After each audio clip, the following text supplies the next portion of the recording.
नमस्कार दोस्तों, स्वागत है आपके YouTube channel top trending GK में। दोस्तों, एसएससी एग्ज़ाम की तैयारी करने वाले सभी कैंडिडेट के लिए एक बहुत बड़ा अपडेट निकल के आ रहा है। जो अब तक एसएससी है एग्ज़ाम जो टीसीएस के द्वारा कंडक्ट करवा रही थी और सवाल भी टीसीएस बनाती थी, अब एग्ज़ाम कंडक्टिंग एजेंसी है वो एग्ज़ाम भी आपकी सीबीटी ले रही थी और सेम जो सीबीटी एग्ज़ाम ले रही थी वही एजेंसी जैसे कि टीसीएस थी वर्तमान में आपकी क्वेश्चन बैंक भी क्रिएट करती थी। अभी इसके रिगार्डिंग एक बहुत बड़ा अपडेट जो एसएससी ने टेंडर जारी किया, आप देख सकते हो, request for proposal for empanelment of service provider for content authorising agency CAA। एक होता है कंप्यूटर बेस्ड टेस्ट को कंडक्ट करवाने वाली एजेंसी, एक कंटेंट बनाने वाली एजेंसी, इन जो क्वेश्चन बैंक बनाती हैं कंप्यूटर बेस्ड एग्जाम्स के लिए। इसके रिगार्डिंग ये टेंडर है। देखते हैं इस टेंडर क्या क्या प्रावधान किए गए हैं, किस प्रकार बिड्स लगने वाली हैं और विशेषकर आप जो कैंडिडेट तैयारी कर रहे हैं उनके लिए जो एसएससी है किस प्रकार से सवाल तैयार करती है और सवाल रिपीट नहीं हो, सवाल लीक नहीं हो, इसके लिए क्या करती है, कहाँ से सवाल तैयार करती है, इस टाइप से पूरी बिड आपके सामने है। ये बिड आपके लगभग 48 पेज की है। पूरे पेज को पढ़ा है। जो इंपॉर्टेंट पॉइंट हैं आप सभी कैंडिडेट के लिए जानने ज़रूरी हैं वो आपको बताने वाला हूँ और ये भी बताऊँगा क्या अब टीसीएस हैं वो आपके सवाल क्रिएट कर पाएगी या फिर नहीं कर पाएगी। तो देखते हैं, वीडियो के एंड तक आपको बने रहना है। पूरा ये प्रपोजल आप देख सकते हो, रिक्वेस्ट फॉर प्रपोजल, तो काफ़ी जगह आपको नाम लिखा हुआ मिलेगा RFP, यानी इसका मतलब ये पूरा प्रपोजल ही है, रिक्वेस्ट फॉर प्रपोजल। जो यहाँ पर क्वेश्चन बनाने के लिए कंटेंट ऑथराइजिंग एजेंसी हैं उसके लिए एक बिडिंग प्रोसेस है, वो एसएससी के द्वारा निकाला गया टेंडर है। आगे बढ़ें, पूरा डिटेल में जाने, ये पूरा आप देख सकते हो लगभग 48 पेज का क्या इसमें बताया गया है। तो सबसे पहले तो एसएससी ने अपना इंट्रोडक्शन दिया है कि एसएससी हैं वो ग्रुप बी और ग्रुप सी के एग्ज़ाम, जो non gazetted exam group B के और नॉन टेक्निकल एग्ज़ाम है वो कंडक्ट करवाती है। 2016 तक एग्ज़ाम है वो ओएमआर सीट पर आपके होते थे, रिटर्न पेन और पेपर मोड पर, और 2016 के बाद में कंप्यूटर बेस्ड टेस्ट एग्जाम होते थे। यहाँ पर इन्होंने बताया कि in the year 2018 one service provider was identified to execute the process of conducting computer based test, यानी जो टीसीएस है वो एक तरीके से आइडेंटिफाई किया गया था एसएससी के द्वारा। 2018 में टीसीएस लगातार यहाँ पर एग्जाम कंडक्ट करवा रहा है और वही सर्विस प्रोवाइडर जो कि एग्जाम कंडक्ट करवा रहा था सीबीटी, सेम सर्विस प्रोवाइडर हैं वो also responsible for creation, maintenance and management of question paper. यानी जो आपके सवाल बनाता था तो सेम एग्जाम कंडक्टिंग एजेंसी ही आपके सवाल क्रिएट करती थी जो एग्जाम ले रही थी। Since it has been decided by the SSC to fix the responsibility of CBT and question bank to two different service provider, तो एसएससी के द्वारा यहाँ पर निर्णय लिया गया है कि जो एग्जाम कंडक्टिंग एजेंसी है जो एग्जाम करवा रही है और क्वेश्चन बैंक क्रिएट कर रही है वो दोनों अलग अलग होनी चाहिए। तो इससे थोड़ी विश्वसनीयता और बनी रहती है। सवाल है एग्जाम कंडक्टिंग एजेंसी को पता नहीं चलता है कौन से नए सवाल बने हैं। There shall be different RPF request for proposal for to set task, namely एक के लिए जो प्रपोजल रहता है वो सीबीटी के लिए है, दूसरे के लिए क्वेश्चन बैंक के लिए, दोनों अलग अलग प्रपोजल होना चाहिए। तो आप कहेंगे सेम एग्जाम कंडक्टिंग एजेंसी है और अपनी दूसरी कोई कंपनी खोल कर निकाल देगी। तो इसके लिए भी इन्होंने प्रावधान किया है कंसोर्टियम के लिए कि अलग ग्रुप्स ऑफ कंपनी जो एक ही काम करती है एक साथ मिलकर है वो भी यहाँ पर अलाउ नहीं है। तो service provider responsible for one task will not be allowed to participate in the RPF of the other. इन दोनों RPF के लिए जो प्रपोजल है क्वेश्चन बैंक के लिए और सीबीटी के लिए, दोनों सेम कंपनी नहीं हो सकती किसी भी कंडीशन में है। तो आप कह सकते हो अब टीसीएस का लगभग खेल खत्म है। यदि टीसीएस रही एग्जाम कंडक्टिंग एजेंसी आपकी, उस केस में वो क्वेश्चन बैंक नहीं बना सकती है। तो इससे प्रीवियस ईयर पर क्या प्रभाव पड़ेगा, आगे जानते हैं कि किस प्रकार से इस वाली बिडिंग में प्रावधान किया गया है कि क्वेश्चन किस प्रकार बनाना है, लीक नहीं हो, इसके लिए क्या प्रावधान है, तो वो जानते हैं आगे। उससे पहले आप जान लीजिएगा टेक्स्ट बुक की बेहतरीन डील। जो कैंडिडेट अब तक मॉक टेस्ट नहीं लगा रहे हैं तो अभी बिगेस्ट डिस्काउंट सेल है जो मंथ में एक बार लोवेस्ट टेक्स्ट बुक की सबसे कम प्राइस की ये डील है। टीटीसी के कूपन करने पर अब 10 नहीं 12% का आपको डिस्काउंट मिल जाएगा इस कूपन कोड से। ये डील केवल एक दिन के लिए है। 1 अक्टूबर से टेक्स्ट बुक पास प्राइस वो ही सेम बहुत ज़्यादा हाइक के साथ आने वाली है। तो जो कैंडिडेट न्यू है आज ही मॉक टेस्ट लो, क्योंकि टेक्स्ट बुक पास का मतलब है सभी एग्जाम्स के मॉक टेस्ट एक ही पास में, 700 प्लस एग्जाम्स के मॉक टेस्ट एक ही पास में आपको मिल जाते हैं। और इसमें भी यदि आप टेक्स्ट बुक पास प्रो लेते हो, यहाँ पर एक पास बेसिक, एक पास प्रो। पास प्रो में प्रीवियस ईयर के जितने भी पेपर होते हैं वो मॉक फॉर्म में आप अटेम्प्ट कर सकते हो। तो ये डील का फायदा उठाइएगा। विन एक्साइटिंग प्राइस भी आप जीत सकते हो प्रत्येक घंटा यदि आप लकी रहे। लिंक डिस्क्रिप्शन बॉक्स में है। न्यू कैंडिडेट जो मॉक टेस्ट नहीं लगाते तो 50% तैयारी आपकी अधूरी रह जाती है। तो मॉक टेस्ट जरूर लगेगा। मॉक टेस्ट लगाना इंपॉर्टेंट नहीं, उसका मॉक टेस्ट का एनालिसिस कीजिएगा, कहाँ पर आप गलतियाँ कर रहे हैं, उसमें सुधार करते हुए यदि आप तैयारी करते हो तो बाकायदा आपकी रैंक आएगी, सिलेक्शन तो होगा ही होगा। तो टीटीजी के कूपन कोड के साथ में आप चेकआउट कीजिएगा। तो यहाँ पर ये पूरा प्रपोजल है, हेडक्वार्टर एसएससी ने बताया है। उसके बाद बताएं कि एसएससी है लगभग कितने 8 all India open competitive exams conduct कराती है, आप सभी को पता है। एसएससी सीजीएल कराती है, सीएचएसएल कराती है, जूनियर इंजीनियर्स का कराती है, और एसआई सीपीयू का जो कराती है, जूनियर हिंदी ट्रांसलेटर और senior Hindi translator, junior translator, MTS का कराती है, स्टेनोग्राफर का कराती है।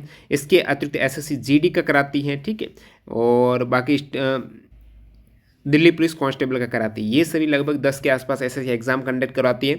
इसके लिए एसएससी जिम्मेदार रहती हैं कि एप्लीकेशन फॉर्म लेना है, उसकी सिक्रूटनी करना है, कौन सा फॉर्म आपका सही था, कौन सा रिजेक्ट हुआ है, उसके बाद उनका एडमिट कार्ड जारी करना। तो बाकी यहाँ पर ये जो येलो वाले पॉइंट मैंने पहले से ही हाईलाइट कर दिए हैं, तो आपको जानने जो आवश्यक है। अब किस प्रकार से एसएससी एक्टिविटीज़ करती है इन सभी प्रोसेस के लिए, तो सबसे पहले तो activity is carried out through एसएससीज portal which include all the activities specified in section 1.5 and above. तो क्वेश्चन बैंक कंटेंट क्रिएशन की बात करें तो part of the exercise involve creation of question bank refer to as the content. The scope of work for content creation exercise is available in the appropriate section of this.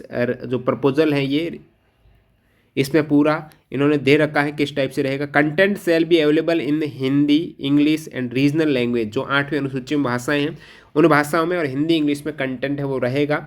और software रहता है इन सभी सवालों को handle करने के लिए। Creation of question जो बनाएगा क्वेश्चन कंडक्टिंग एजेंसी, जो क्वेश्चन क्रिएटिंग एजेंसी जो क्वेश्चन बनाएगी, वो सभी सॉफ्टवेयर के जरिए हैंडल होंगे। Content their submission is one of the key activities to be handle through a software. The secured access to this software will be provided to the question creating agency for their timely delivery.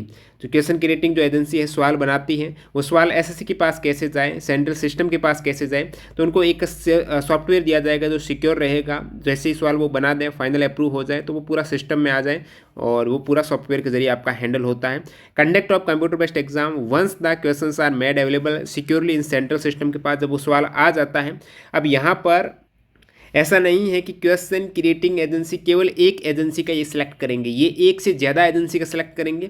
एक का करते तो उनको सब पता रहता है कि कौन से सवाल उन्होंने बताए। तो 2-3 एजेंसी हैं, उनको आपस में भी पता नहीं रहता है कि दूसरी एजेंसी का कौन सा सवाल रहेगा। तो 2-3 लगभग एजेंसी आगे इन्होंने बताया भी हैं कि एक एजेंसी नहीं है, 2-3 एजेंसी है, वो सिलेक्ट कर लेंगे जो सवाल बनाती रहेगी और उनको पर क्वेश्चन के अकॉर्डिंग पेड किया जाता है। वो भी आगे पूरी बिडिंग में बताया गया है। और once the question center system आ जाएगा तो वो फिर सेंटर्स पर चला जाएगा एग्ज़ाम कंडक्ट करने के लिए। बाकी यहाँ पर एसएससी ने बताया है कि किस टाइप से आपका पूरा सिक्योरिटी वगैरह होती है जब कैंडिडेट ऑनलाइन फॉर्म अप्लाई करते हैं। और जैसे फॉर्म अप्लाई हो जाता है सिक्योरिटी के लिए जाता है, नहीं कौन सा फॉर्म क्वालिफाइड है, कौन सा आवेदन है वो रिजेक्ट कर दिया है। जो क्वालिफाइड है उनको सेंटर अलॉट कर दिए जाते हैं, फिर वहाँ पर एडमिशन सर्टिफिकेट जारी करता है और सेंटर अलॉट करके एडमिशन सर्टिफिकेट जारी करते हैं, एडमिट कार्ड, उसके बाद आप वहाँ पर एग्जाम देने पहुँचते हो। तो ये पूरा प्रोसेस रहता है। Creation and management of content and subsequently create a robust error free question bank in multiple language which shall be monitor through defined SLA service level agreement matrix है। तो जो भी सवाल क्रिएट होते हैं वो बिल्कुल एरर फ्री है, बिना गलती के, और सभी लैंग्वेज में होना चाहिए, उनको पूरा मॉनिटर किया जाता है। अब आगे जो इन्होंने बताया है पेज नंबर 3 में 11 से 17 तक है, वो आपके बिडिंग के बारे में बताया गया है कि जो क्वेश्चन बनाने के लिए किस टाइप से एजेंसी है वो आवेदन कर सकती है। सबसे पहले तो इन्होंने बताया है कि जो भी एजेंसी आवेदन कर रही है उनको पता होना चाहिए कि एसएससी है उसमें कितने कैंडिडेट फॉर्म भरते हैं और बहुत सी शिफ्टों में एग्जाम होते हैं। तो इन्होंने थोड़ा बेसिक बताया है, जैसे सीएचएसएल 2020 में लगभग 38 लाख कैंडिडेट ने आवेदन किया है, सीजीएल 2020 में 22 लाख कैंडिडेट ने आवेदन किया है, एमटीएस 2020 में 45 लाख कैंडिडेट ने आवेदन किया। इस प्रकार पूरी लिस्ट है जो अभी, जैसे कि सीजीएल 2022 में 34 लाख कैंडिडेट ने आवेदन किया है। तो ये पूरी समरी है। अब तक एसएससी एक लार्जेस्ट एग्ज़ाम जो कैंडिडेट आवेदन किया उसकी दृष्टि से एजेंसीज़ हैं जो कंडक्ट करवाती हैं। और यहाँ पर किस प्रकार से आप बिडिंग सबमिट कर सकते हो, तो इन्होंने पूरा एड्रेस दिया है। जैसे कि इसकी शुरुआत हो रही है आरपीएफ डॉक्यूमेंट की पब्लिकेशन, जो ये पूरा प्रपोजल अभी 29 नवंबर को आया है और आपको प्री बिड कॉन्फ्रेंस है। अब यहाँ पर बिडिंग के लिए कंपनी है वो रजिस्टर होनी चाहिए और ईएमडी है वो 4 लाख रुपए है, यानी आपको 4 लाख रुपए है बिडिंग के लिए। आवेदन के लिए एक तरीके से फीस है 4 लाख रुपए। यदि वो आवेदन रिजेक्ट एक तरीके से प्रपोजल इनका एक्सेप्ट नहीं किया जाता है तो ये 4 लाख इनके रिफंड हो जाते हैं। तो प्री बिड कॉन्फ्रेंस होगी, यानी बिडिंग के लिए वो बताएगा और आपको कोई डाउट होता है तो वो आप पूछ सकते हो। तो ये कॉन्फ्रेंस 6 अक्टूबर को होगी और ये पूरा इन्होंने डेट बताया है कि प्री बिड के लिए कब तक, जैसे date and time of opening of pre qualification bid receive to response था। जो प्री क्वालिफाइड एजेंसी है उनके लिए बिड्स जो आई हैं वो ओपन की जाएगी 7 नवंबर को। एंड अब बिड में अलग अलग प्रोसेस रहता है, पहले प्री क्वालिफिकेशन होगा, उसके बाद यहाँ पर टेक्निकल प्रपोजल को एक्सेप्ट बिड्स देखी जाएगी, टेक्निकल है, कमर्शियल है, अलग अलग प्रपोजल है। उसके बाद वो फाइनल बिड्स होता है और टेक्निकल प्रेजेंटेशन वो देंगे, किस टाइप से वो सवाल क्रिएट करते हैं वो पूरा उनका टेक्निकल देंगे। 21 नवंबर 2023 को technical presentation. Date and time of opening of financial proposal है, तो फाइनेंशियल प्रपोजल बिड्स है वो 30 नवंबर को टेंटेटिवली इन्होंने दी है। और फिर वो फाइनल सेलेक्ट कब करेंगे इनके बारे में इन्होंने नहीं बताया फिलहाल। तो ये पूरी बिडिंग प्रोसेस के बारे में है और 6 अक्टूबर से 3 नवंबर तक यहाँ पर प्रपोजल हैं वो एक्सेप्ट किए जाएंगे। उसके बाद इंपॉर्टेंट पॉइंट देखते हैं, ये जो कंपनी सेलेक्ट की जाएगी क्वेश्चन बनाने के लिए वो कितने साल तक सेलेक्ट की जाएगी। तो ड्यूरेशन ऑफ द प्रोजेक्ट है वो 3 साल। जो भी यहाँ पर कंटेंट क्रिएशन एजेंसी वो 3 साल के लिए सेलेक्ट कर देंगे, उसके बाद वो 2 साल तक उनको और एक्सटेंड भी कर सकते हैं, ये भी एसएससी के साथ राइट है।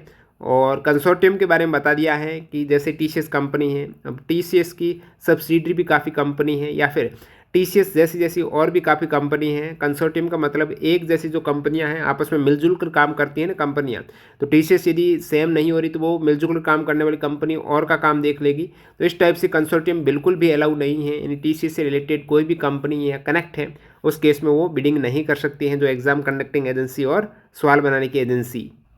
अब यहाँ पर प्री क्वालिफिकेशन बताया है कि कौन इसके लिए आवेदन कर सकते हैं। तो सबसे पहले तो इन्होंने बताया कि bidder shall not be in the business of coaching centre. Coaching institute चलाने वाले ऐसे बिडिंग में भाग नहीं ले सकते, तो फिर वो थोड़ा कॉन्फिडेंशियल नहीं रहता है। कंपनी रजिस्टर होनी चाहिए उसके बारे में बताया है। और फिर जो शुरुआती डिपॉजिट उनका 4 लाख रुपए है, तो ये आपके लिए ज़्यादा इंपॉर्टेंट नहीं है जानना, क्योंकि आप तो आवेदन करने वाले नहीं हो, आप तो हो एग्ज़ाम में आवेदन करने वाले। और जो आवेदन कर रहा है वो इस बिज़नेस में होना चाहिए, यानी हो सकता है एसएससी के पहले इन्होंने किसी अदर डिपार्टमेंट के लिए सवाल बनाए हो, अदर स्टेट के लिए सवाल बनाए हो, अलग अलग स्टेट में रहती है एग्ज़ाम कंडक्टिंग एजेंसी है।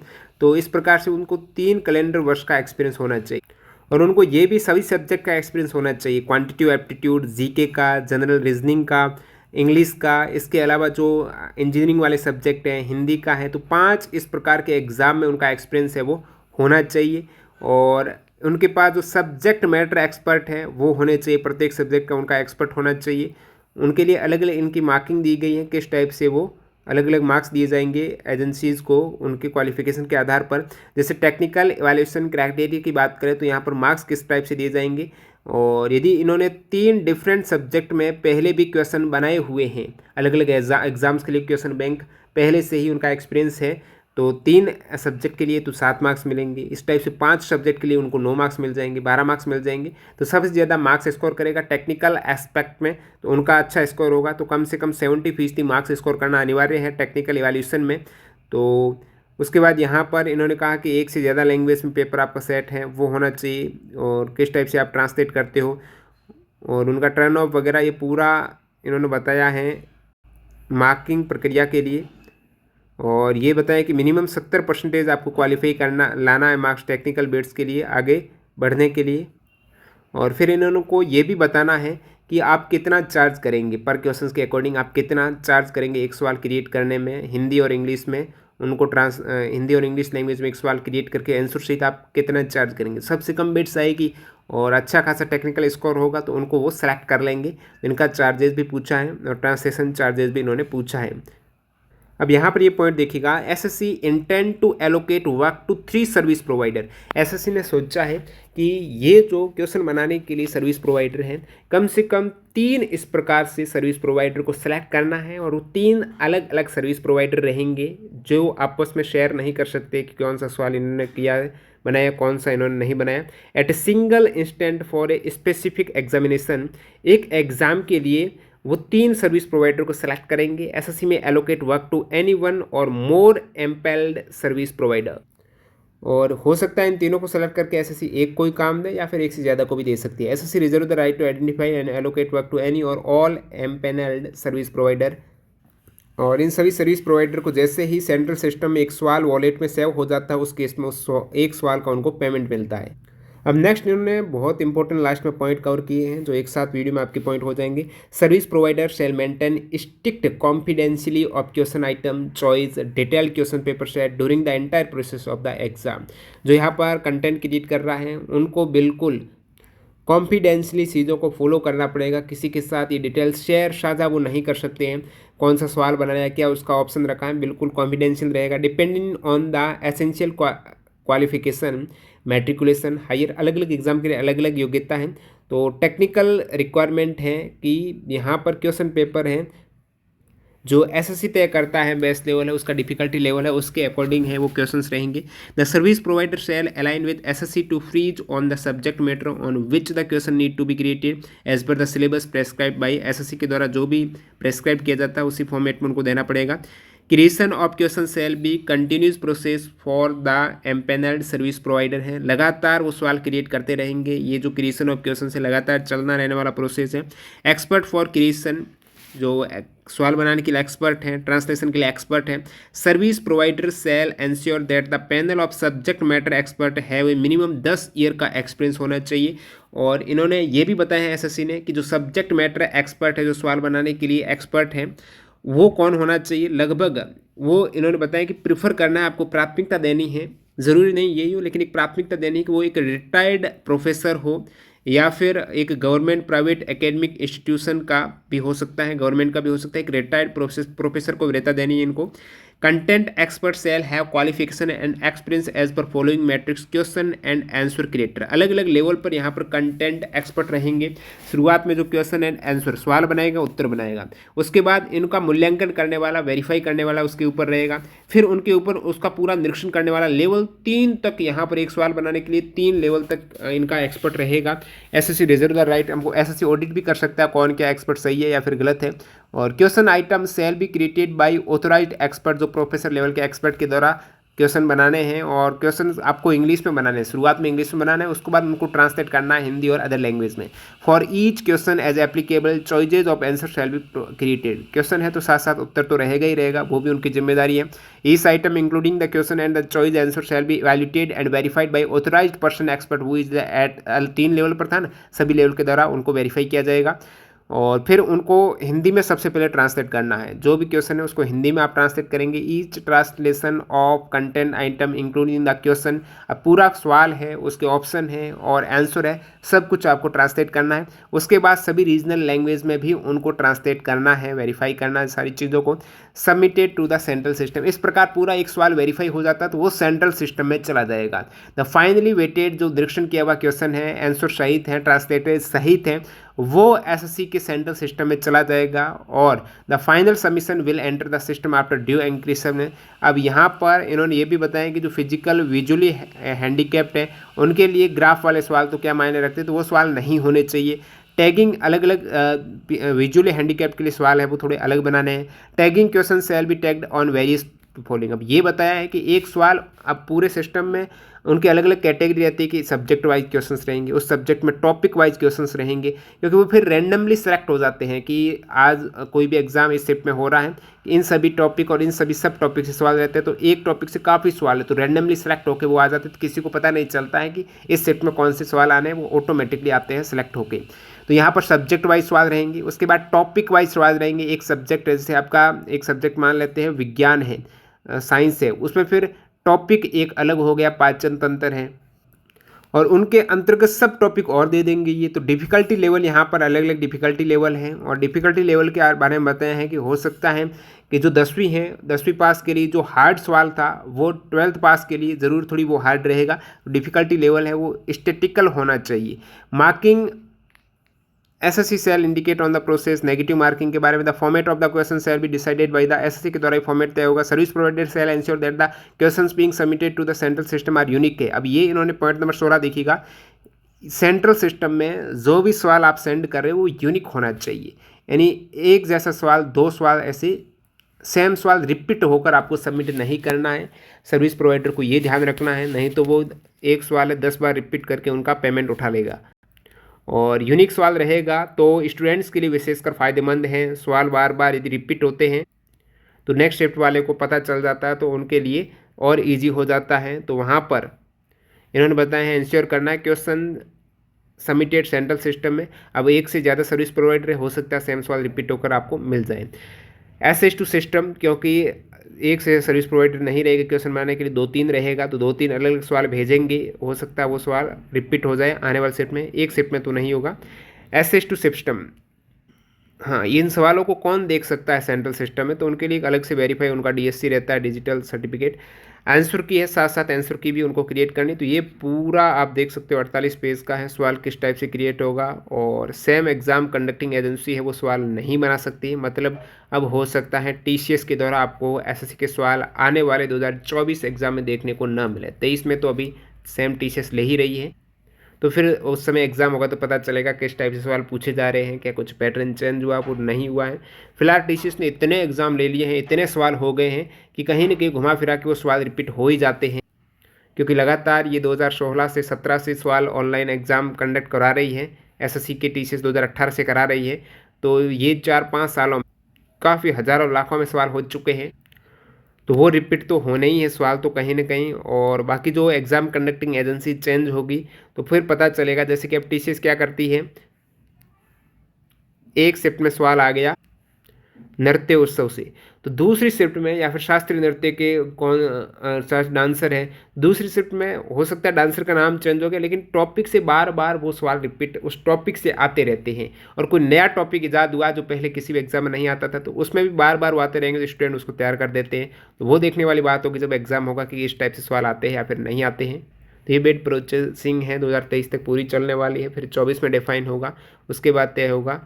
और बाकी आपको कोई भी डाउट है कमेंट सेक्शन में बताइएगा। और टेस्ट सीरीज से आप जुड़ना चाहते हो टेक्स्ट बुक से, टीटीजी के कूपन कोड यूज़ कर लेना, बेहतरीन डिस्काउंट चल रहा है, मंथ एंड डील चल रही है केवल आज के लिए। लिंक डिस्क्रिप्शन बॉक्स में आप चेकआउट कर सकते हो। धन्यवाद।